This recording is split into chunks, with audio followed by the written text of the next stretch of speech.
Ahora con la participación del legislador John Vinuesa, legislador por Chimborazo. Mi palabra para tomarme un vasito de leche, de esa rica leche del Ecuador.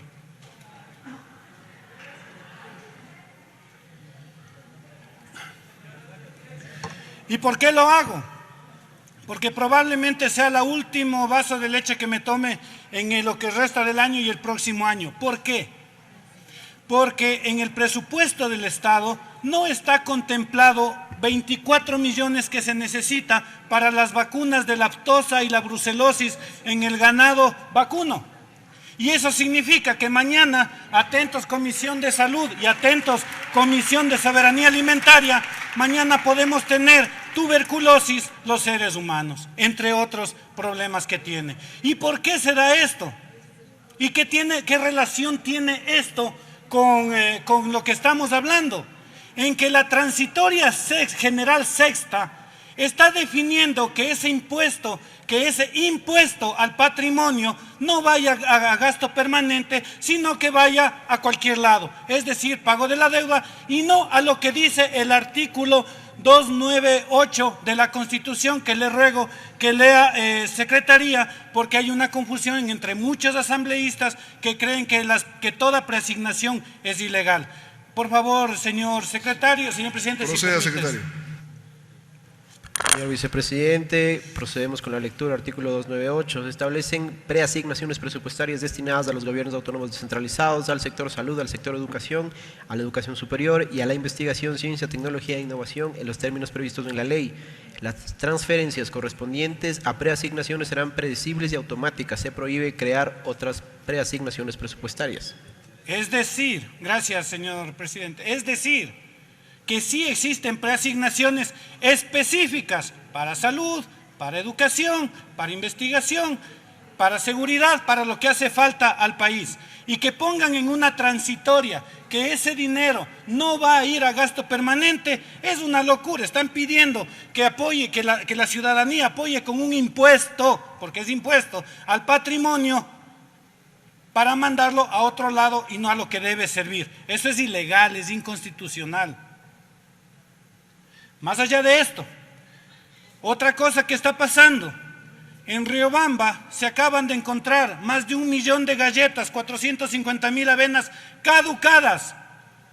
Es decir, gasto inútil del Estado guardado en una bodega podrido, comiéndose las ratas. Si necesitamos dinero para el Estado, pongamos mejores controles. Y ojo que esto no es de este gobierno, esto viene desde el gobierno anterior, año 2017, que están embodegadas estas galletas. Si es que cuidamos eso, probablemente no haga falta recaudar más dinero de la ciudadanía.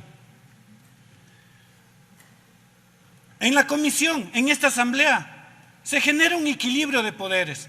Tal como llegó la ley aquí a la asamblea, era una ley sin candados, sin límites, haga viva la fiesta. Y en la comisión se ha trabajado y se ha trabajado muy duro, y hay que felicitar al equipo de la comisión. Hay que felicitar a los asambleístas que han aportado, hay que felicitar a los ciudadanos que sí han mencionado y se ha tomado en cuenta sus observaciones. Y esta ley se ha mejorado muchísimo.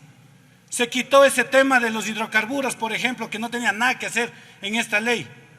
Todavía no se ha quitado lo de Galápagos, que no sé por qué está en esta ley, sin consultar a la gente de Galápagos. Está puesto un tema de telecomunicaciones, que no entiendo por qué está en esta ley. Está un tema de eliminar un impuesto a las herencias. Si esta es una ley recaudatoria, ¿por qué está puesto ese artículo de eliminar las herencias? ¿En qué ayuda a recaudar el eliminar este impuesto? No entiendo.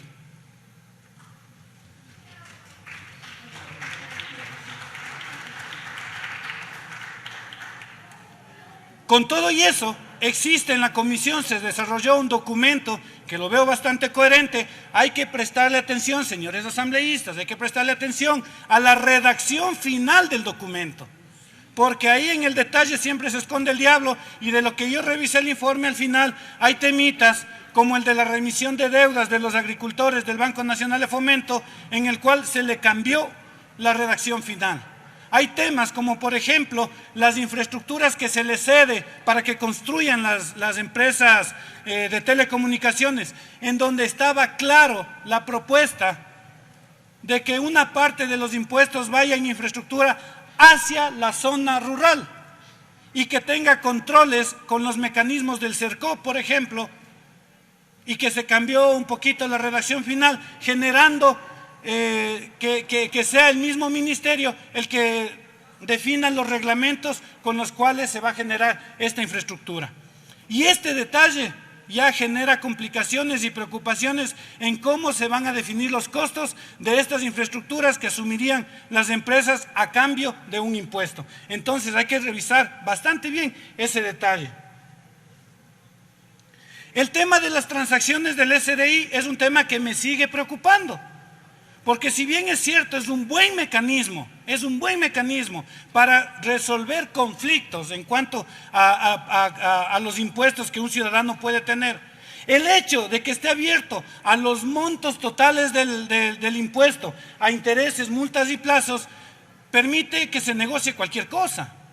Y si alguien debe muchísimo dinero, puede prácticamente no pagar nada. Debería restringirse al máximo a intereses, multas y plazos. Hay un tema que el CONGOPE, el AME, CONAGOPARE, CONGA, COMAGA han pedido, y es una disposición interpretativa por el tema del IVA. No voy a adentrar en el asunto porque creo que la mayoría de los asambleístas de provincia conocen el problema del IVA para los GATS. Pero ese es otro tema que debe incluirse en esta ley, esta disposición interpretativa, para que quede clarísimo que se debe devolver ese IVA a los GATS. Y finalmente, un señalamiento al tema del RIMPE. Debería ser opcional.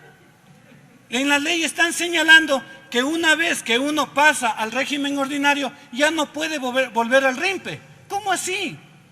Si acaso es el RIMPE porque no se entiende de contabilidad, como suelen decir, que este es un sistema para quienes están ingresando recién al sistema de tributación. No es verdad, el contribuyente entiende lo que debe hacer y puede hablar con un contador que le puede explicar. Cuando alguien desea estar en el RIMPE o en el sistema ordinario es porque lo necesita y porque lo ve beneficioso para su negocio. ¿Por qué no permitir la opcionalidad de estos dos regímenes? Evidentemente con un plazo de al menos un año entre cambio y cambio. En definitiva, esta ley me parece que ha sido mejorada en mucho, ha sido equilibrada por la Asamblea, pero va a depender de las observaciones que sean acogidas en la comisión para tomar una decisión el día viernes si se aprueba o se la rechaza. Gracias, señor presidente.